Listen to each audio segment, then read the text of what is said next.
আমরা চাঁদাবাজ মুক্ত বাংলাদেশ চাই, জুলুম মুক্ত বাংলাদেশ চাই, ফ্যাসিজম মুক্ত বাংলাদেশ চাই, গুণ খুন খারাপি মুক্ত বাংলাদেশ চাই। আমরা নতুন ভোরের বাংলাদেশ চাই। ওই বাংলাদেশ পাওয়ার জন্য মুনকার প্রতিরোধে, অন্যায় প্রতিরোধে যদি বাঘের বাচ্চার মতো, আবু সাইদের মতো দুই হাত উঁচু করে বুককে টান টান করে প্রসারিত করে দাঁড়াতে হয়, রাজি আছে মুসলমান? কারা কারা রাজি? আল্লাহকে হাত দেখিয়ে প্রতিজ্ঞা করো।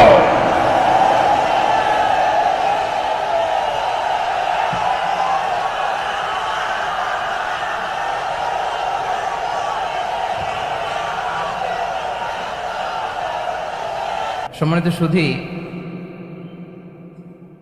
হযরতুল আল্লাম শহীদ মরহুম আল্লামা দেলওয়ার হোসেন সাঈদী রাহিমাহুল্লাহ, ওনার স্মৃতি বিজড়িত আজকের এই ঐতিহাসিক প্যারেড ময়দানের তাফসিরুল কোরআনের প্রোগ্রামে সব আছে।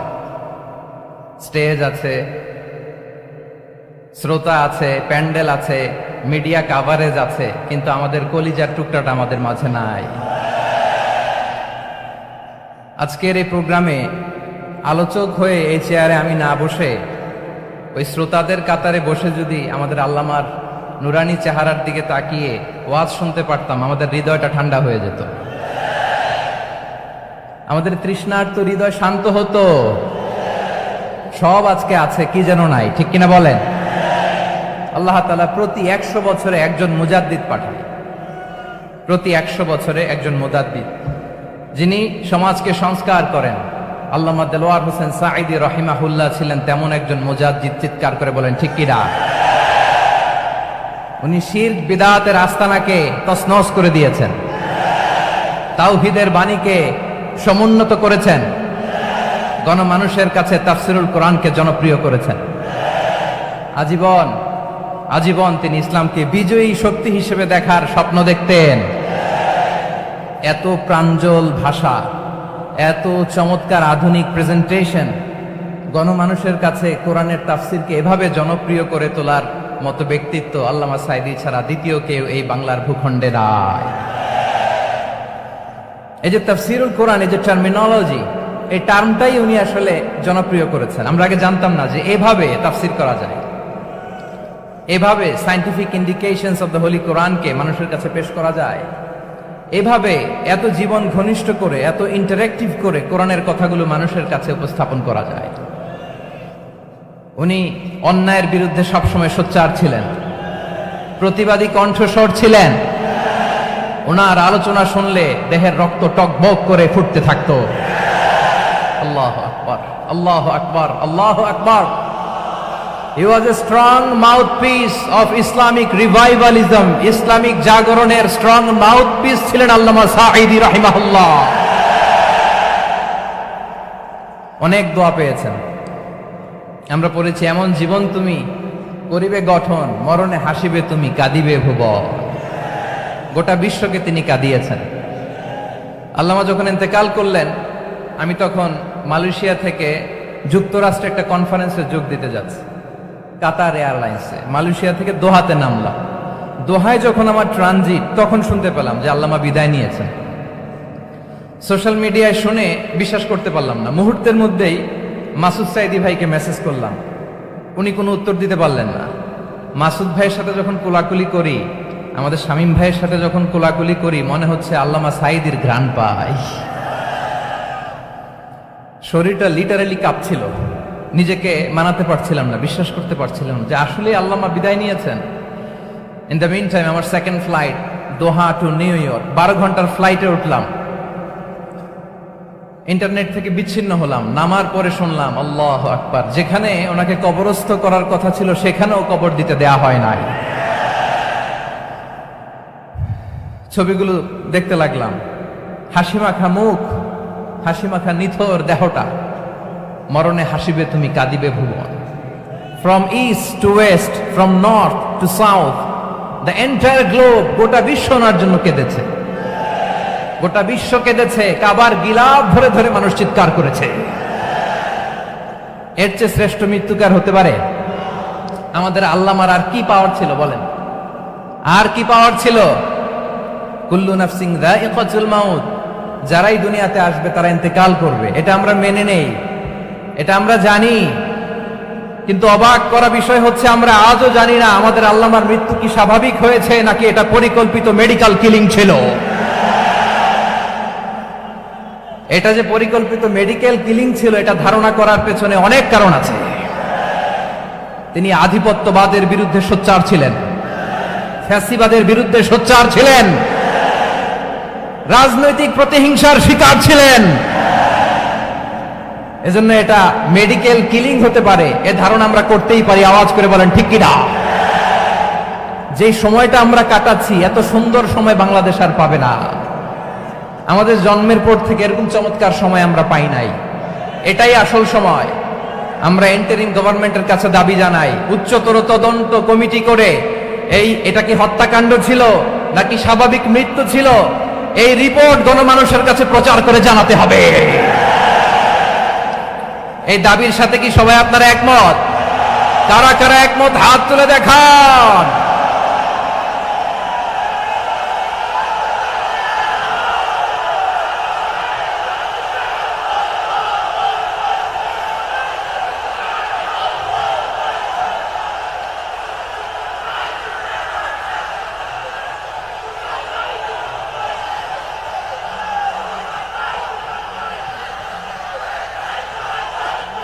আমার প্রিয় ভাইয়েরা, প্রিয় চট্টলাবাসী, আল্লাহ তাআলা তার এই মুখলেস গোলামকে তার জান্নাতুল ফেরদাউসের মেহমান হিসেবে কবুল করুক, তার জীবনের সকল খেদমাগুলোকে কবুল করুক, জান্নাতুল ফেরদাউসের আলা মাকামে তাকে মেহমান হিসেবে কবুল করুক।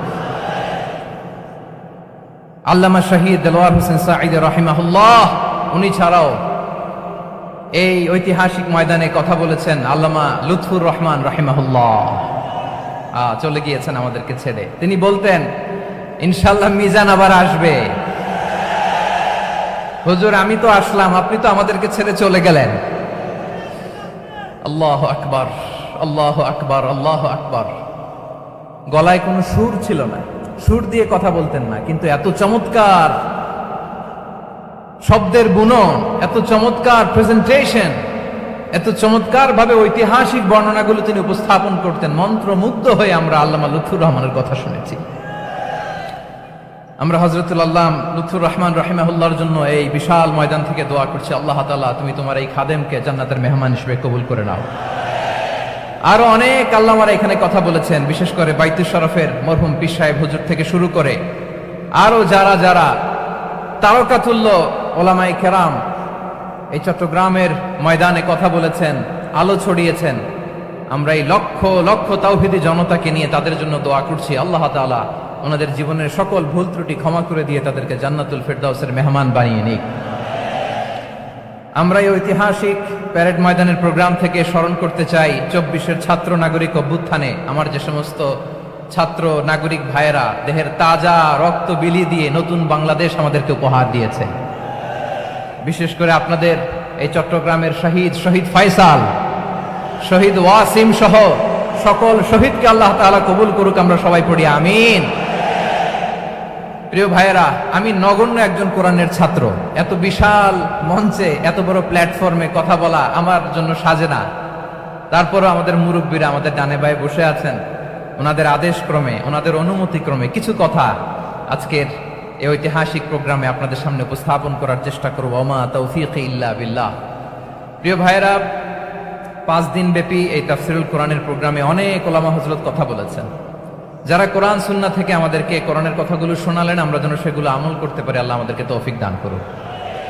শুরুতে আমাদের নিয়তটাকে খালেস করে নেওয়া দরকার। এই যে গ্যাদারিং, এই যে হিউজ শোডাউন, এগুলো যদি আমাদের নিজেদেরকে পরিবর্তন না করে তাহলে এতে কোনো লাভ নাই। জোরে বলেন ঠিক কিনা? এই প্রোগ্রাম যদি আমাদের জীবনকে পরিবর্তন করে, আমাদের চিন্তার ডিএনএ কে চেঞ্জ করে দেয়, তাহলেই চট্টগ্রামের প্যারেড ময়দান সার্থক। আসুন আমরা চিন্তাকে খালেস করে নেই। আমরা সবাই নিয়ত করি যে যতটুকু কথা আমরা কোরআনের আলোকে শুনবো, আমলের নিয়তে শুনবো ইনশাআল্লাহ। বলেন সবাই। আপনারা সবাই ঠিকঠাক আছেন তো? কখন আসছেন আপনারা? সবাই আসছেন কখন? সকালে, কেউ দুপুরে, 9টায়? আল্লাহ আল্লাহ। দুপুরের খাবার খাওয়ার সুযোগ হয়েছিল? খান নাই? রোজা রাখছেন? আহা, আমি কি দিয়ে বিদায় দেব আমার এই ভাইগুলোরে? আল্লাহ, তুমি আমার ভাইগুলোরে কবুল করো। ইসলামের পক্ষের এই গণজোয়ারকে আগামীর বাংলাদেশের ইসলামের জন্য তুমি কবুল করো। যেই ভালোবাসা ইসলামের জন্য হয়, যেই গণজোয়ার কোরআনের জন্য হয়, পৃথিবীর কোন শক্তি দিয়ে সেটাকে আটকানো যায় না। জোরে বলেন ঠিক কিনা? এজন্য গ্রাজুয়ালি, সিস্টেম্যাটিক্যালি, মেথোডোলজিক্যালি আমাদেরকে আগাতে হবে, শুধু আবেগ দিয়ে নয়। বিবেকেরও দরকার আছে না নাই? প্রিয় ভাইয়েরা, আসুন, আমাদের কথা অনেক বেশি, সময় অনেক কম। আমরা আর কাল বিলম্ব না করে মহাবিশ্বয় মহাগ্রন্থ আল কোরআন আল কারীম থেকে কিছু কথা শুনি। আমি যে টপিকটা নিয়ে আজকের ঐতিহাসিক চট্টগ্রামের প্যারেড ময়দানের তাফসিরুল কোরআন প্রোগ্রামে আলোচনা করব, সেটা হচ্ছে সূরাতু আন-নাহলের 90 নম্বর আয়াত নিয়ে কিছু কথা আমরা উপস্থাপন করবার চেষ্টা করব ইনশাআল্লাহ। আমার খুতবার শুরুতেই আপনারা মোটামুটি আন্দাজ করে ফেলেছেন যে আমি কি নিয়ে আলোচনা করব, কারণ যে আয়াতটি আমি তেলাওয়াত করেছি এই আয়াতটি প্রায়শই এই ভূখণ্ডে, এই বাংলাদেশে জুমার দিনে খতিব সাহেবরা দ্বিতীয় খুতবা শেষের দিকে পড়ে না? কি কমন পড়ছে? ইন্নাল্লাহা ইয়া'মুরু বিল আদলি ওয়াল ইহসান ওয়া ইতা'i যিল কুরবা ওয়া ইয়ানহা আনিল ফাহশাই ওয়াল মুনকারি ওয়াল বাগি ইয়া'iদুকুম লাআল্লাকুম তাযাক্কারুন। মুখস্থ আছে না সবার? আসুন আমরা এই আয়াতের সরল অর্থ, এর মর্মবাণী, এর সংক্ষিপ্ত তাফসীর সবাই মিলে আজকের এই প্রোগ্রাম থেকে উদ্ধার করার চেষ্টা করি। আপনারা মনোযোগী আছেন তো? ইনশাআল্লাহ। এই আয়াতটা অনেক কম্প্রিহেন্সিভ একটা আয়াত। সাইয়েদনা আব্দুল্লাহ ইবনে মাসউদ রাদিয়াল্লাহু তাআলা আনহু উনি বলেছেন, ইন্নাহা মিন আজমাই আয়াতিল কুরআন। এটা কোরআনের সবচেয়ে জামে মানে আয়াত। যদিও ছোট্ট আয়াত, অল্প কিছু কথামালা, কিন্তু তিনি বলতেন এটা কোরআনের সবচেয়ে জামে মানে সবচেয়ে কম্প্রিহেন্সিভ একটা আয়াত, যেখানে কথা কম, শব্দ কম, কিন্তু এটার দোতনা, এটার আবেদন, এটার মিনিং অনেক বেশি। সুবহানাল্লাহ। এই আয়াতে আল্লাহ তাআলা বেসিক্যালি আমাদেরকে 3টা বিষয়ে আদেশ করেছেন আর 3টা বিষয়ে বারণ করেছেন, মানে নিষেধ করেছেন। আওয়াজ করে বলুন, আদেশ করেছেন কয়টা? প্রিয় চট্টলার ভাইয়েরা, আমার মতো এই যে 3 আঙ্গুল উঁচু করে বলেন, আদেশ করেছেন কয়টা? আবার নিষেধও কয়টা? মানবো তো আমরা ইনশাআল্লাহ? বলেন সবাই। 3 do's and 3 don'ts, do's and don'ts। 3টা আদেশ, 3টা নিষেধ। এই 3টা আদেশ আর 3টা নিষেধের ভেতরে আল্লাহ তাআলা গোটা ইসলামী শরিয়ার মূল নির্যাসকে ঢুকিয়ে দিয়েছেন। সুবহানাল্লাহ। এই ছোট্ট একটা আয়াতে গোটা ইসলামী শরিয়ার, the gist, the cream of the creams, গোটা ইসলামী শরিয়ার মূল নির্যাসকে আল্লাহ ঢুকিয়ে দিয়েছেন। 3টা আদেশ আর 3টা নিষেধ। আসুন আমরা সরাসরি কোরআন থেকে শুনি, সবাই পড়ুন। আউযু বিল্লাহি মিনাশ শাইতানির রাজীম। বিসমিল্লাহির রাহমানির রাহিম। ইন্নাল্লাহা ইয়া'মুরু বিল আদলি ওয়াল ইহসানি ওয়া ইতা'i যিল কুরবা ওয়া ইয়ানহা আনিল ফাহশাই ওয়াল মুনকারি ওয়াল বাগি ইয়া'ইযুকুম লা'আল্লাকুম তাযাক্কারুন।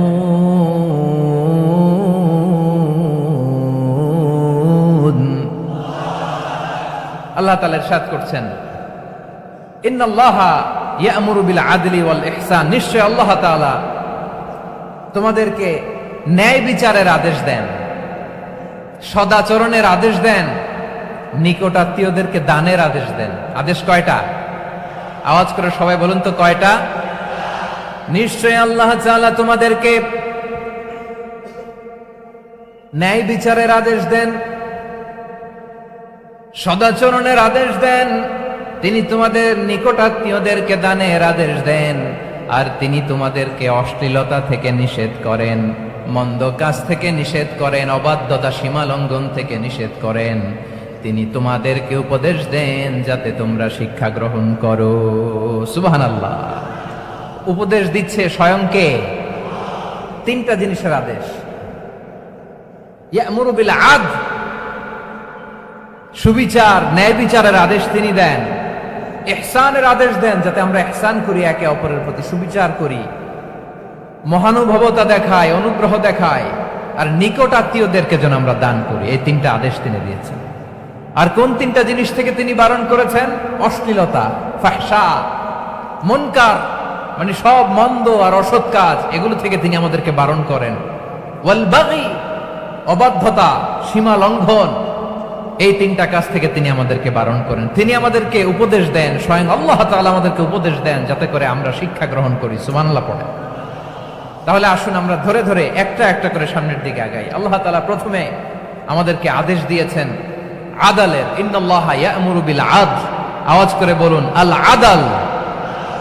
সবাই পড়ুন আল আদাল। আমরা উর্দু জানি, হিন্দি জানি, অনেকে ইংরেজিও জানি, কিন্তু আরবি শব্দগুলো আমাদের মুখ দিয়ে বেরোতে চায় না। আওয়াজ করে বলুন আল আদাল। মাশাআল্লাহ, ইন্নাল্লাহা ইয়া'মুরু বিল আদল। আল্লাহ তাআলা আমাদেরকে আদলের আদেশ দেন। আদল অনেকে না বুঝলেও আদালত শব্দটা বুঝবেন। আদালত, আদালত, আদালত বুঝেন না? যেখানে বিচার কার্যের ফয়সালা করা হয়, কোর্ট কাচারি আদালত, এটা তো ভেরি কমন। এটা শুনছেন না সবাই? আদালত, যেখানে ন্যায় বিচার হবে, সুশাসন হবে। কিন্তু ভাগ্যের কি নির্মম পরিহাস, ওখান থেকে মিথ্যা সাক্ষী দিয়ে মনমতো রায় দিয়ে দেয়া হয়। এগুলোর পরিবর্তন হওয়ার দরকার আছে না নাই? প্রিয় ভাইয়েরা, আদালত, আল আদল, ইংরেজিতে বলে জাস্টিস, ন্যায় বিচার, সুবিচার, সুশাসন, জাস্টিস, আল আদল, সব জায়গায় এই জাস্টিস থাকা দরকার। Justice should be prevail in the society. The mission of all prophet was to uphold the justice. সব নবীর মিশন ছিল এই জাস্টিসকে, আদালকে, সুশাসন আর সুবিচারকে নিশ্চিত করা। পড়েন সুবহানাল্লাহ। And the core message of every divine scripture was to uphold justice. পৃথিবীর সব আসমানি কিতাবের মূল শিক্ষা ছিল এই জাস্টিসকে সমাজে এনশিওর করা, সুবিচার, সুশাসনকে এনশিওর করা। তাহলে প্রিয় ভাইরা, আমরা বুঝতে পারলাম আল আদল শব্দের মানে হচ্ছে ইনসাফ বা সুবিচার বা ন্যায় বিচার।